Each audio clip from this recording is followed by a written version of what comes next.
Дәл осылай өз суретінен әртүрлі стикерлер жасап үйренуге көп адам ниет білдірген екен.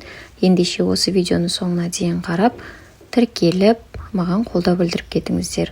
Ал мен әдеттегідей сіздерге тегін сабақ беремін. Ол үшін ChatGPT-ға кіреміз, плюсты басып, өзіңіздің суретіңізді жүктейсіз. Кейін мен описаниеге қалдырған осы промптты копировать етіп қоясыздар. Содан кейін запрос жібересіз. Мінекей осы промпт бойынша ChatGPT сізге осылай стикер жасап береді. Дайын болған стикеріңізді галереяға сақтап, Canva'да немесе қарапайым Word'та осылай размерін кішірейтіп, көбейтіп, стикердің размерін келтіріп аласыз. Және де әр запрос тастаған сайын ChatGPT сіздерге әртүрлі стикер жасап береді. Бұл маған жасап берген стикердің түрлері. Ақпарат пайдалы болса, тіркеліп лайк басып кетіңіз.